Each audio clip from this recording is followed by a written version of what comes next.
Hey everybody, this is the S-Man. Look, I'm just dropping into the feed because what I'm going to do this time is I'm going to drop a little special edition here for you. This is actually a couple of episodes from my other podcast that I know you will love. It's called the S. Anthony Thomas Show.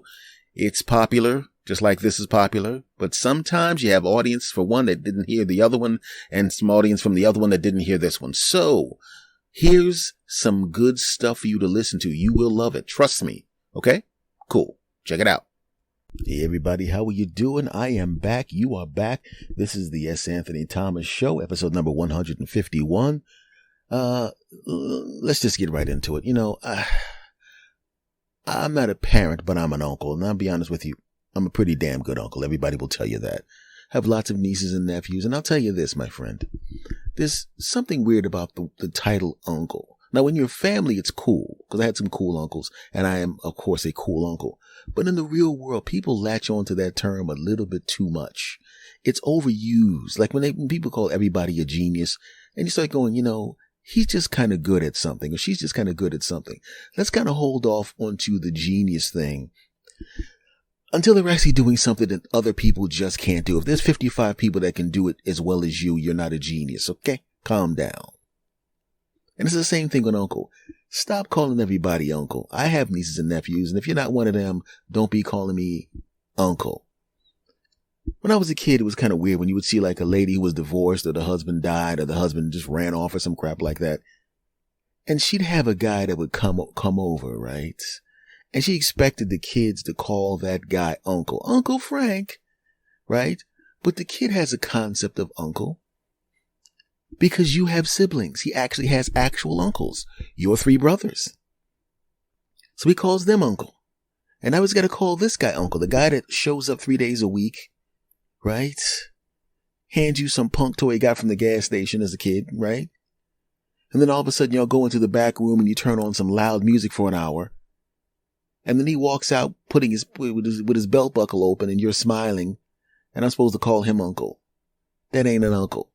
Because I would hope that my other 3 uncles, my real uncles, would not be doing that, because that would be really weird. So I'm going to call him Mr. Frank. If you marry him, guess what I'm going to call him? Mr. Frank. And if you marry him for a long period of time and he's extremely good to me and extremely good to you, I might throw a pop in there every once in a while, or a Papa Frank. Right? If he's good to you for like 10 years straight, then I'll call him Dad, but that's the deal, okay? So you, sir, put your pants on and get out of my mama's house, Mr. Frank, and that's all you get, punk. Because that's what it's just a weird thing. And the funny thing about it is when you get to a certain age, you become an involuntary uncle to people that you don't even know. You're not a dad. Nobody says dad, but they definitely say uncle. I had street dudes calling me Unc. You know, when I got into my 40s, street dudes started calling me Unc because they knew who I was, right? They knew I was no threat to them. They knew I wasn't going to do anything bad to them, but I'd catch me at the Chinese food store. And if you live in the Northeast anywhere, down in Philly, up here in New Jersey, up in New York, there's these corner stores that are Chinese food stores. You know, there's no place to sit down. There's a counter. There's plexiglass or bulletproof glass. You order your Chinese food. You stand there, right? And then they give you your Chinese food. You pay and then you leave. But you're there for about 7 to 12 minutes or longer, depending on whether or not you called beforehand and ordered your Chinese food, or if you just stopped off and it was kind of an impulse buy. You know, I need some General Tso's chicken. It's not that many people, and I'm going to run in there real quick and grab me some General Tso's chicken. How long is this going to take? Now, it could take a long time because other people could have called. You could look in there and see 2 people standing there, but there might be 15, 16, 20 orders in front of you. And hopefully that's not the case. But if it is the case, you're already out of your car, you're already parked, you already got your money in your pocket, and you're ready to eat, and your stomach is already getting ready for that General Tso's chicken and that homemade iced tea that you're going to drink when you get it. Yeah. And if they take a long time, you might even order one of them scoops of ice cream that costs way too much, but what the heck, I'm already here. You know what I'm talking about. If you live in the Northeast quarter. I don't know about the rest of the country, even though I've traveled to some of it. So you're standing there, yeah, the General Tso's chicken, and I would like a homemade iced tea. You want the ice cream? This is going to take a long time. Now, why you said you want enough for one ice cream? Yeah, I just want to know if you want ice cream, sir. I'll take it when I leave. Okay, no problem, sir. Right? And you see some street dudes in there and you think that something's going to go down. Maybe something's going to go down. And they start arguing. They haven't gone to their waistbands yet. They haven't stuck their hands in their pockets yet. They're starting to get louder and louder and louder and louder and louder and louder. And they're starting to be aggressive. They're starting to circle each other. And I'm going, I just want my General Tso's chicken, my homemade iced tea, and the chocolate ice cream that costs 3 times too much, dag nabbit. I don't want no bullets. I didn't order any bullets. I look at the menu. Nope, bullets are not on the menu. Didn't order them. Don't want them. Right? And the tension gets high, right? And normally you don't want to say anything. Maybe you just want to leave, but I can't leave because these two jackasses are by the door. Yeah, I just said my first curse word on the podcast. So what? Shut up. All right. It's not that bad of a curse word. And it was necessary because that's the word that was going through my mind. And that's how tense it was. If they were fighting in the back part of it, it would have been fine. If they were fighting any place else, it would have been fine. But oh man, they're right by the door. I can't cut between them. You ever seen two cats standing there staring at each other? Right? And any movement, even if a leaf moves, they just go, and they start fighting. I was afraid if I made a move, they would be startled a little bit and then they would go to their waistband and get the blast. And then as you know from watching the news, these dudes can't shoot. Right? So they're getting into it, man. They're circling each other. And one of them bumps into me and he says, sorry about that, old head. Yeah, sorry, old head. We didn't mean to get you in the middle of it. Now the tension is broken a little bit. And this is my opportunity. This may be my opportunity. This may be my chance to stop the gunfight that may happen because now I can see, yes, they do in fact have guns. Ooh. And I don't even remember what I said to him, but I said, should I make them laugh here? Would making them laugh be a good thing here? Because I may say something funny here. And I mean, that's what I've been doing for my entire adult life plus 10 months. And I know how to make strangers laugh, obviously, but should I do it here? Because if I'm wrong, they're going to probably go, oh, so you trying to be smart, huh? Huh? You trying to be smart, huh? Why don't you mind your business? And then all of a sudden I got two dudes who are about to whoop each other down, whooping me down or shooting me. That's what's going into my head. Should I make these two chumps laugh? Should I do it? And I don't remember what I said. I don't have to remember what I said. I've been doing this for a long period of time. I could just think of something in the moment. I forgot what I said. And I said, whatever I said, I said, I'll take the shot. You get one shot, one opportunity. Do you seize it or do you get bullets in your behind? I paraphrased Eminem there. So what? Shut up. Back to the story. So I said whatever I said. And I look at him. Oh, he got jokes.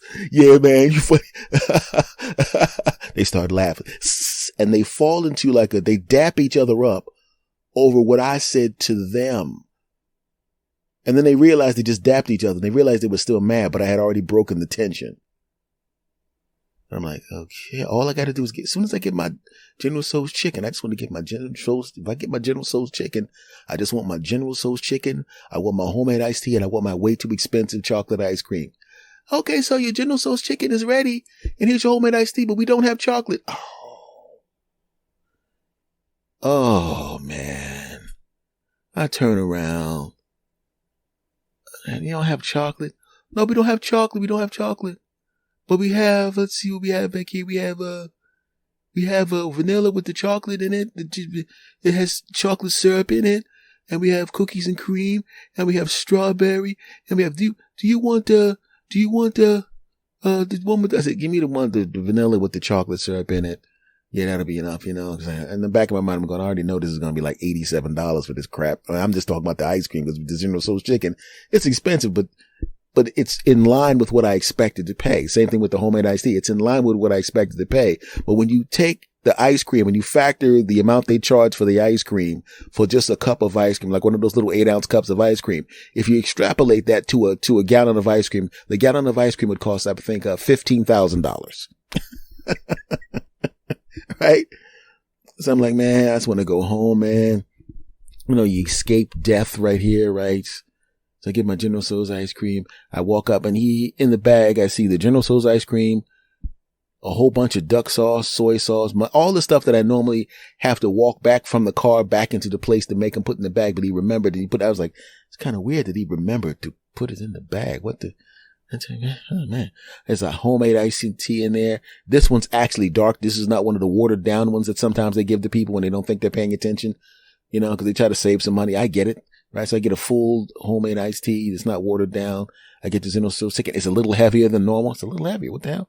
Kind of popping up this extra General Tso's chicken in there. He actually threw in instead of just a regular fried rice, he actually, white rice. Not only did he throw in fried rice, but he threw in, house special fried rice. That's the one that has shrimp and chicken, all the things that, it's all in there. So I'm looking at him. I'm like, hey man, and then I looked and I noticed he had given me 2 ice creams. And I'm like, man, I'm not missing the car payment to get the 2 cups of ice cream. What the heck is this person doing?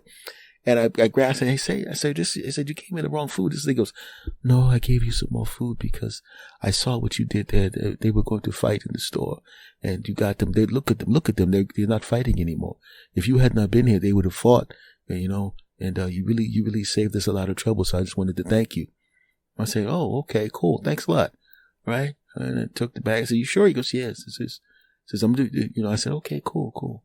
So I'm walking out the store. Hey, old head, man, good looking out, old head. Good looking out. Yeah, good looking out, old head. Yeah, you funny, man. They were laughing at what I said. They repeated what I said a couple times. He said, ha. They repeated and they high-fived each other or whatever after. And then I walked out and got in my car, put this food in the seat, turn the car on. Okay, my car doesn't go jigga, jigga, jigga. You know what I'm saying? I look back into the window. And as I'm about to turn the corner, they were looking at me and they're waving at me and giving me the thumbs up, and it reminded me in that moment, obviously because my nephews weren't going to shoot each other or beat each other up in a Chinese food store. It reminded me of when my nephews or my cousins or whatever would start to get into physical altercations, because that's what kids do sometimes. And I would kind of step in and just say a couple words and calm them down. When they were little babies, I'd pick them up and give them a kiss on the head, right? When they were teenagers, I'd dap them up, right? And I was able to just do the uncle thing, which is what the uncle thing does, because you don't have to discipline the kids as much as the uncle. You can just come in, have a good time. I mean, if they do something dumb, you gotta get in their backside, hey, put it down. But, and they take it really seriously when you do that, because normally you're not a disciplinarian, because you don't have to be unless they're staying with you, right? So it's like, I realized it's basically, even though these were guys in their 20s who had guns on them, and it wasn't like I was trying to help them. I mean, I was trying to help them, but let's be honest, it was really me trying to keep bullets out of my backside. You know what I mean? Let's keep it real here, right? But then I realized I had become an involuntary uncle to these 2 dudes, right? I had become an involuntary uncle to these 2 dudes. And it was weird that it had happened.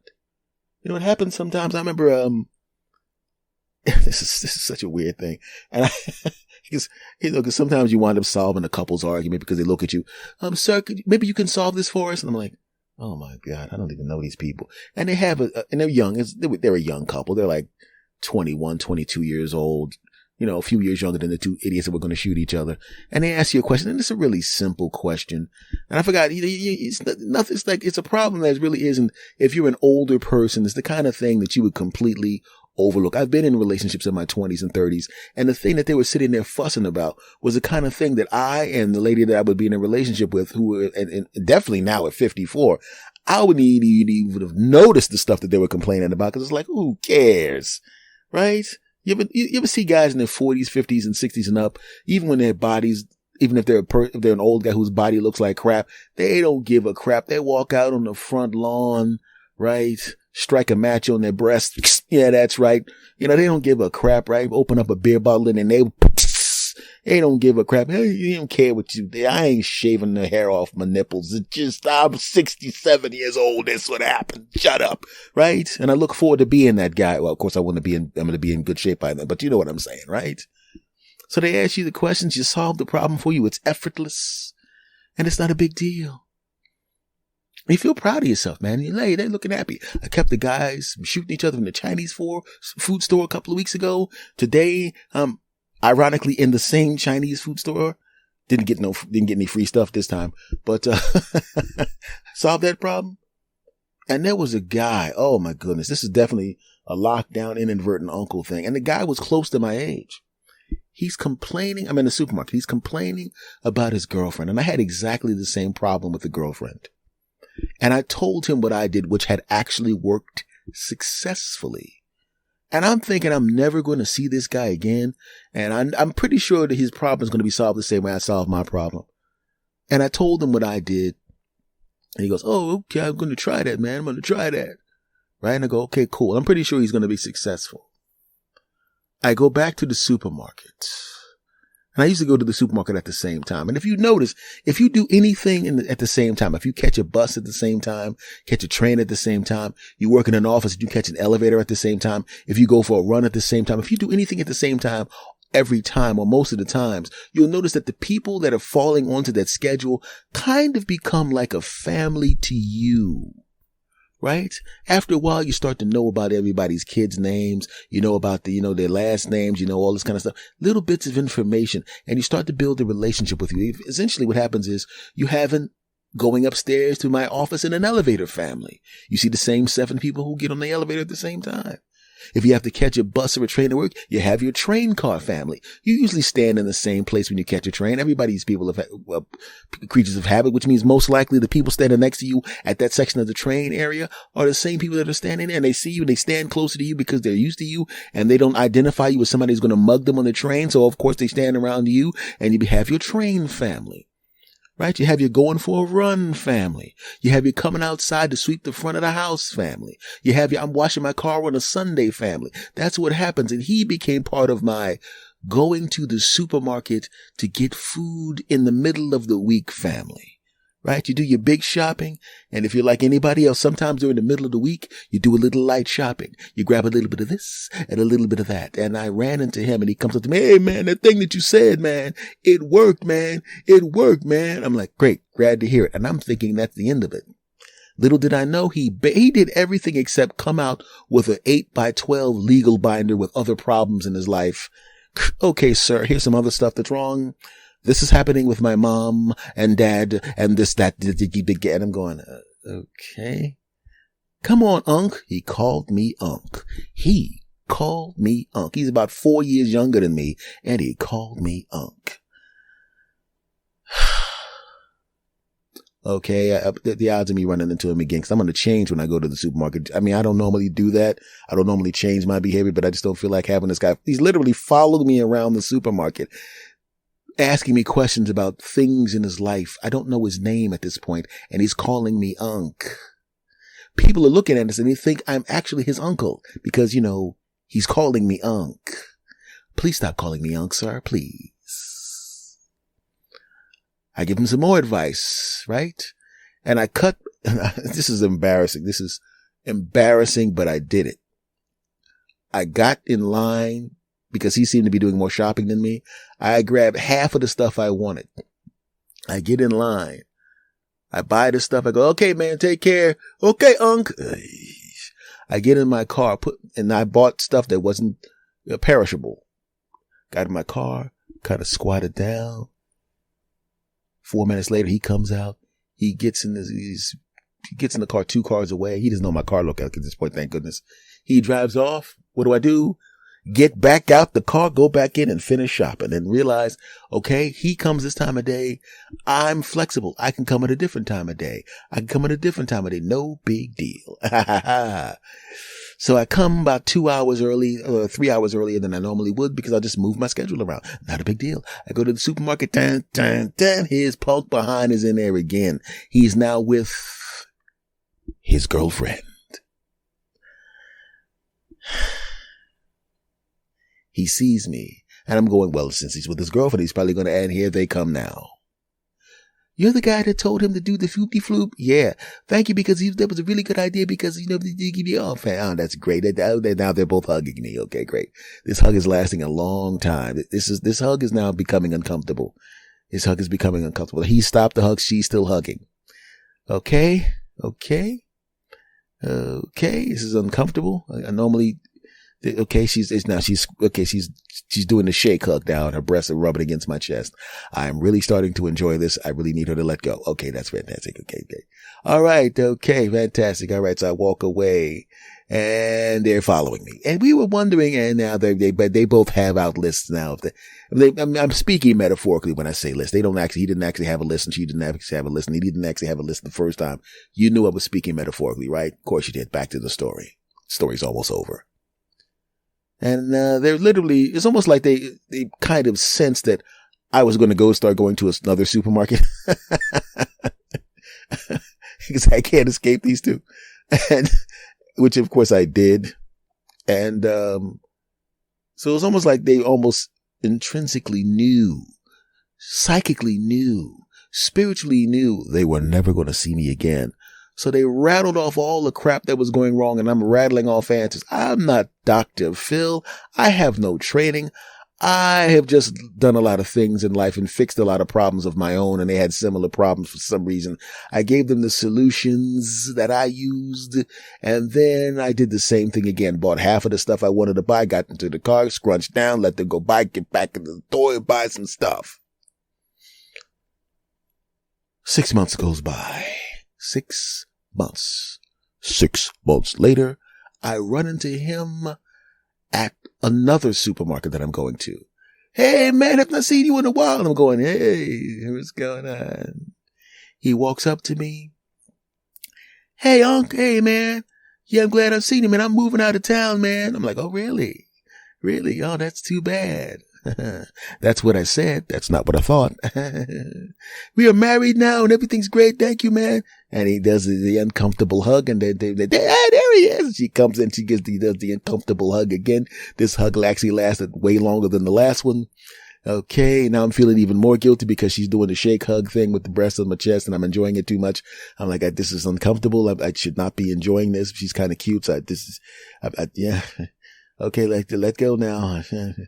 Okay, let go. Okay, both. Okay, great. And I said, I'm glad you guys are happy. I'm glad that's great. Okay, great. Bye-bye, Unc. And she calls me Unc. They both call me Unc. I'm not your Unc, but I'm glad you're happy. And I realized that started to happen to me a lot. And it continues to this day. Not with those people, but it continues to this day where have become, and will probably always become the involuntary uncle to people. But I think that just comes with getting a little older and being the kind of person that has a kind of personality where people feel that you're approachable.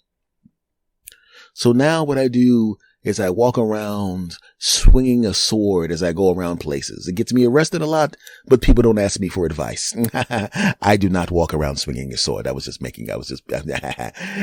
that was kind of dopey to say. Shut up. Don't judge me.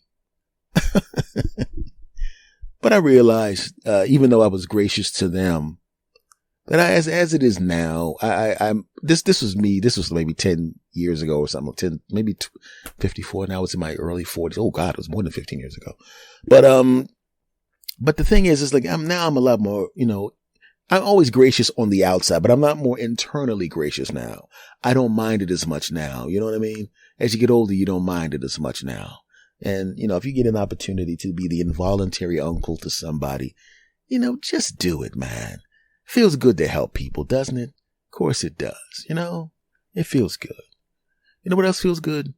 Talking to you guys. And you know what else would feel better? If you guys would subscribe to this podcast, that would feel fantastic. A lot of you already have, but for those of you that have not, please subscribe to this podcast. You know what would also feel awesome? If you would rate and review this podcast 5 stars, please, that would feel fantastic. And you know what would feel even better is if you would spread the word about this podcast. Tell anybody you think would enjoy this podcast. And if you see any kind of post about this podcast on social media, please retweet, reblog, re-Facebook, what the hell ever. Links back to this podcast because we want to get as many people listening and as many plays as possible because I would appreciate that as your voluntary uncle because I want to be your uncle, you dig? And by being your uncle, I just want to say, it means I just want to date your mom. I'm going to play me some loud Prince song and Prince music in the back and then come back out put my pants on. I just kind of ruined the moment, didn't I? But your mom is cute, so hook me up. I'll be good to you. I promise I'll be real good to you, even though you're old adults. So I ain't got to tell you. Just give me your mother's phone number and shut up. You don't even live there anymore. Don't you want her to be happy? Much love to you all. Obviously, I'm just kidding with you guys and gals. Much love to you all. I appreciate you coming back to listen to the podcast. I appreciate the kind words, my friends. And I will see you again next time. Much love to you all. Take care. Bye-bye.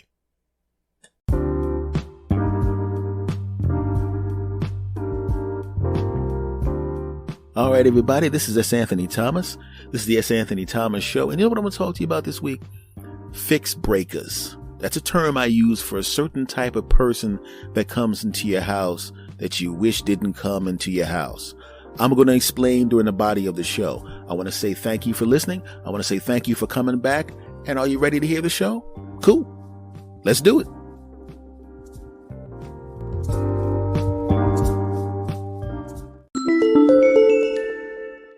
All right, everybody. This is S. Anthony. And as promised in the intro, I'm going to explain to you what a fixbrakuh is. And I always talk about people that are fixbrakers. And to me, a fixbrakuh is the person that comes to your house. They fix the thing you asked them to fix, but they wind up breaking something else. I call them fixbrakers. You know what I'm talking about. But there's a difference between the professional repair person. The professional repair person comes to your house. Hello, sir or madam. How may I help you? This, that, and the other. They fix the thing, right? Maybe you needed your light switch fixed. They come in the house, they have the exact right tools, and they very gingerly take off the screw and another screw. They take the casing off, they go inside, they got the proper tools, bip, bop, blop, skip, bop, dee, bop, bop, and bang, your light socket is fixed. They gently place the thing back on, and they put the screws back in gently, and there you go. I'll take the money, they leave. Right? They come to your house, want us to fix the windows? Fantastic. They go to the thing, they go to the window, and they take this out, put that in, put this down, put that, glue this, fix this, that, and all of a sudden your windows are fixed. Yeah. Every time they come into the house, they're fantastic, right? Something's broken, they come in, you give them the bread, they fix the thing, they go away. It's fantastic. You can go on about your day. In fact, they fix things so good, you don't even remember them after they left. You're just so happy whatever they fixed is fixed. You forget that they were there. What was that guy's name that fixed the thing? I don't remember. It's in the phone book. I'm just kidding. I have a young audience that's going, phone book? Look it up, Google it, okay, punks? Back to the story. Right? So you don't even pay attention to that. You think, oh, it's fixed, it's great. And that's the person that comes in and fixes, a professional. But sometimes you just don't have money for the professional to come in. Sometimes you got to get someone else to come in. They have some of the skills of the professional. Maybe they were an apprentice to a professional, or they just figured out how to do it themselves, right? They come highly regarded. Other people in the neighborhood, or other people you know, oh yeah, I use this guy all the time. And oh yeah, you call him, oh sure, I can take care of that. And he comes over, right? But you don't know, because sometimes a handy person will come to the house and do a great job, and it's just like the professionals. But sometimes you get a fixbrakuh. Comes into the house. You know what? Skip the fixbrakuh for a minute. I want to give you another illustration.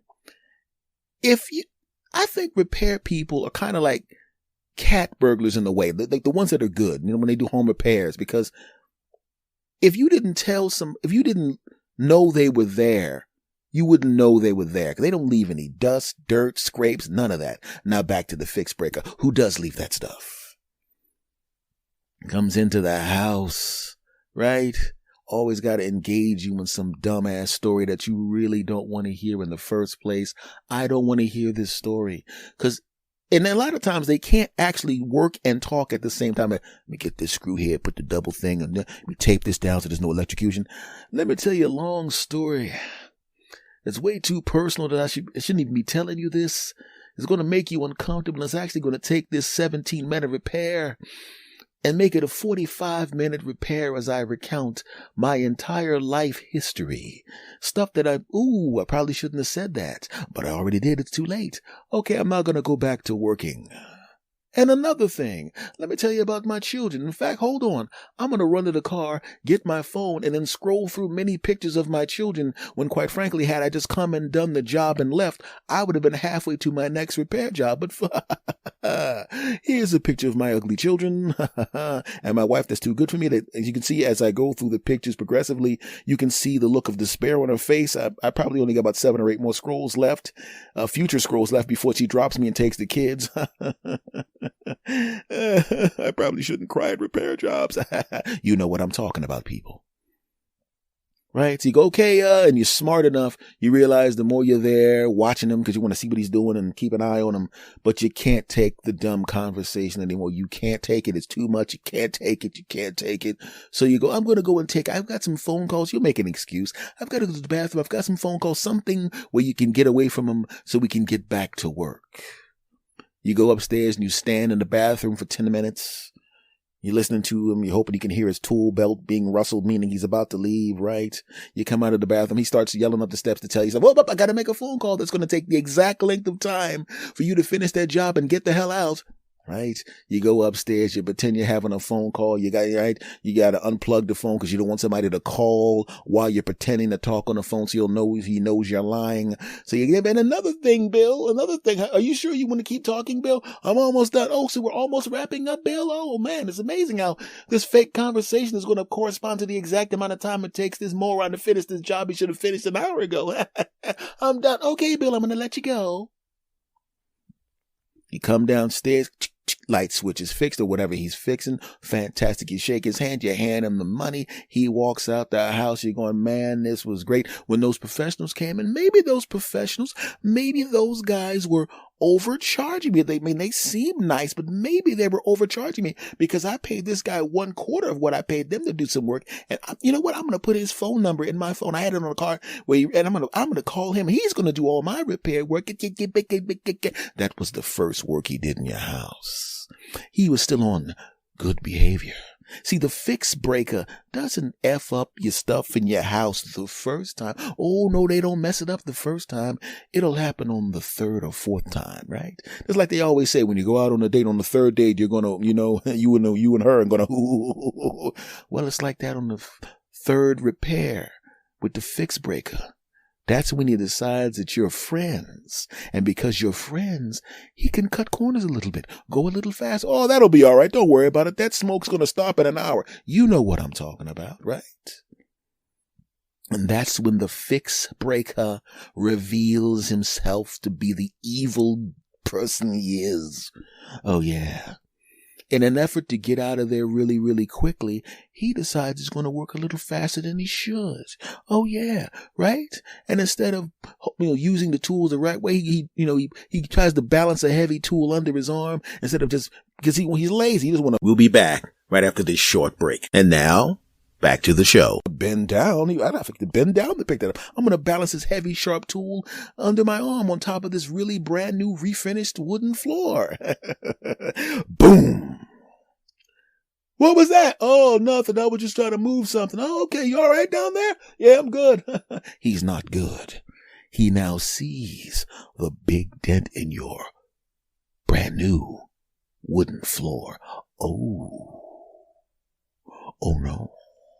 He very quietly slides the lamp over a little bit with his foot. Very slowly slides it over. So you can't hear it. Slides it over, right? It's not much further away than it was. It's not that big of a deal. No, he's not. Their homeowner's not going to notice this big giant divot in their floor because, well, I got the lamp over. And by the time they figure it out, it'll be too late. They'll probably blame the kids. Let me finish this repair as quickly as possible. Blow this smoke away. They don't need to know I almost started an electrical fire. Almost. Let me touch the wall, see if it's hot. It's not. Let me smell it. A little smoke detector. Okay, we're good. I'm done now. You come downstairs. Oh, fantastic. I'm really glad. I'm going to give you all the work. I don't need to use those other people. That's fantastic. He walks out the house. You're going about your day. You're sitting there with your spouse and your kids. You're having a great time. You're running around. Don't slide on the floor, Timmy. Okay.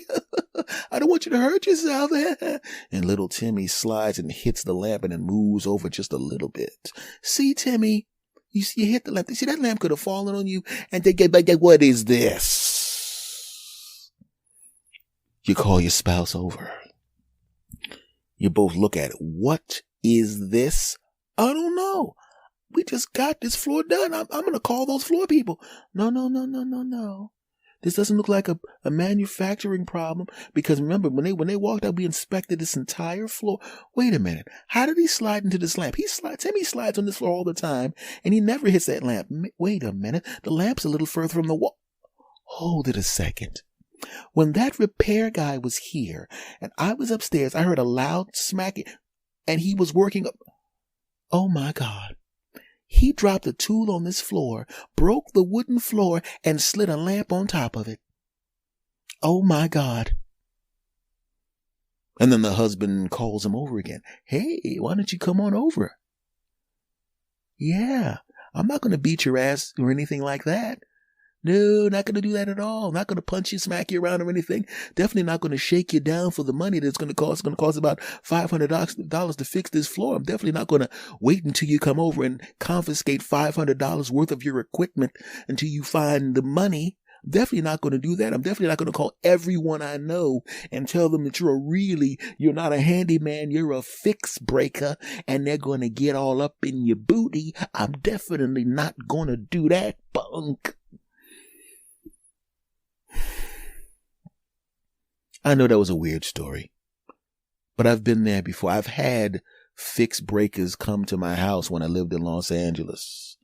And this guy would come in and fix one thing and break something else. And he'd come back and fix that thing and break something else. It was a chain of, I'm wondering whether this guy was incompetent or whether or not he intended to break things so we'd have a reason to come back like a jealous ex who's trying to wonder how'd you get in the house? Oh, I just happen to have 55 keys made. Why are your pants off? I was hoping we could have some sex even though you have a restraining order against me. You know what I'm talking about, that bass. I'm a little angry. But it happened to me, and I let him come back over, and I stood there with him the whole time, and I said, fix this. Okay, it's going to cost nothing, but you broke it.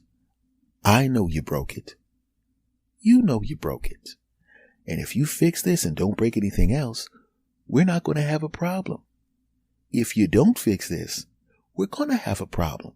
And just so we're clear, by problem, I mean, you're probably going to, I don't know, get a letter from my lawyer. Oh, I didn't have a lawyer. He didn't know that. Guy was an idiot. Oh, okay. We no need to do that. No, I'm not mad at you. Just fix this and get out. And then he fixed it with me sitting right there, making sure he didn't break anything else. And I walked him to the door. I didn't even let him touch the door handle because I was afraid he was going to break that. Oh, no, Jack. And he got out of there. And I never let his punk behind near any of my stuff again. You know what I'm talking about. Right? It's almost like he's a dad and the dents and the scrapes and the stuff in my house were his kids, right? They were like kids. Hi, I'm the dent on the floor. I'm the scraped window. Hey, you look familiar. You look familiar. My dad's the repairman. My dad's the repairman. We're siblings. Yeah, that's what it felt like. So folks, I know sometimes we have to save a little money. You know, I'm not a rich man. We have to save money sometimes, right? Right? And sometimes if especially if you don't have access to a high level repair person, sometimes you got to get a person that can fix your knickknacks and paddywhacks, But my thing is this, do this. I know that sometimes, it's like I said in the little sketch earlier in this podcast, the person talking and talking and talking, I've literally had to say, hey dude, love talking to you, but I'm in a hurry. I didn't want to be rude, but I was literally in a hurry. And I wasn't going to leave him in the room again because the last thing I needed him to do was fix the stove and crack the countertops. I've seen that happen. So when somebody comes into your house to fix your stuff, watch them. Because you never know who's going to be a legitimate handy person or who's going to be one of those devastating fixbrakuhs. And quite frankly, in my opinion, fixbrakuhs suck.